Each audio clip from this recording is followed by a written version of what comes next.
Good morning, everybody. Happy Monday. Welcome to a lovely homecoming week here at WT White. Today in advisory, I wanted to start off by talking about hobbies and interests.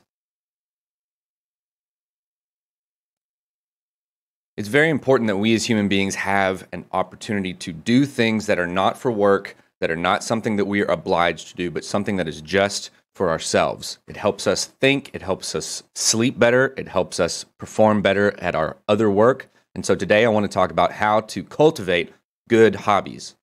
Let's start with a couple of definitions for what we're talking about. Interests are subjects that spark your curiosity that you want to learn more about. These are things that you're interested in. These are things that you can't stop finding more information about. This is a mental action, though. These are things that you want to mentally pursue. Read more about it, watch things about it, that sort of thing. A hobby is an enjoyable leisure activity. Leisure just means a relaxing activity, something you do on your off time, that you engage in while you're free from other responsibilities. And this is usually a physical action. So while an interest is just a mental action that you want to learn more about, a hobby is the actual physical pursuit of a personal interest. There's a lot of research out there that suggests that hobbies give us better physical health, that it offers us more sleep. Even though we might spend more time doing it, we get better and more sleep after we engage in a hobby. We have lower stress. That is a huge one. Whenever you're doing work and other obligations for school, it feels like you might be really, really stressed out. A hobby is meant to alleviate the stress that you get from having to do all those things. There will be an increased level of happiness in someone who engages in a hobby just for fun. And surprisingly enough, it'll help you perform better at work or at school or the other obligations that you might have. Now, you might be thinking to yourself, well, how, Mr. Hall? How on earth do I find a good hobby that will give me all of those good things? I'm about to tell you. When you're looking for a good hobby, the first thing you want to do is reflect on what it is you actually like. Think about these questions. What do you do in your spare time?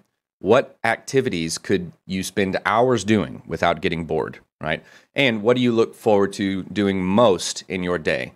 Any of these questions can help you get to something that you actually enjoy doing that could become a hobby. Now, I will say there are some boundaries to the way that I want you to think about this today, all right? When you think of what can you spend hours doing, I often think of binging Netflix, playing lots of video games. That's something I can spend hours and hours doing. And there's nothing wrong with a good TV show, and there is nothing wrong. Now, you listen to me. There is nothing wrong with a good video game, okay? I love video games. But for the sake of our argument, I want you to put those things that have to do with a screen aside, all right? So nothing with a screen. It can be related to an extracurricular activity, but it can also be something that is completely outside of the realm of school. It can't be something that you do for money, at least not right now. Maybe someday you could turn it into a job, but I want you to think outside of responsibilities of money and outside of the responsibilities of school or work. Most importantly, make sure that when you're having these discussions in advisory or thinking about these things, that they are in fact school appropriate. And you know what I mean. Please don't be gross and please do not confess to crimes. Once you figure out something that you might want to engage in, you want to do some research on where to find the best information, best tools, the best expertise on how to do that hobby. The first thing you can do is watch some how-to videos or find some other resources online that can help you engage in this hobby, that can help you learn how to do it and how to do it better. I personally have learned how to do so many things just from typing in the question that I have into YouTube. You also want to find others that are engaged in the thing that you are interested in doing. That could be online or it could be in person when you find them in like a club or something like that. As you're doing your research, you want to make sure that you're exposing yourself to multiple different perspectives when it comes to the hobbies and interests that you want to engage in. One way, especially in high school, that you can help yourself out with your hobby is to try to align your interests with extracurriculars that already exist on campus. What clubs, organizations, or classes already exist that can help you grow your hobby. So if you are wanting to get into comic book writing, right? If you want to start to learn how to draw better, you could take an art class or you could engage with art club that's on campus.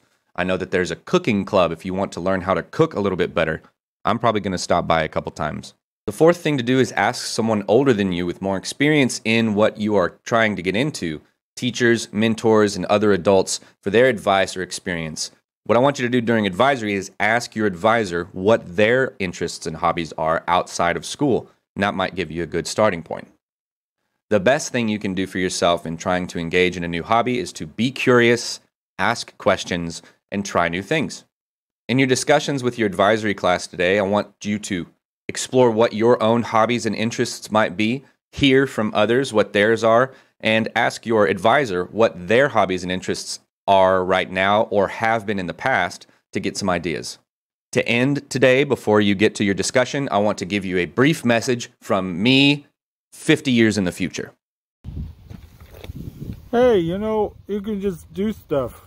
Like, you don't need anybody's permission or anything. You just kind of come up with weird stuff you want to go do. You can just go do it.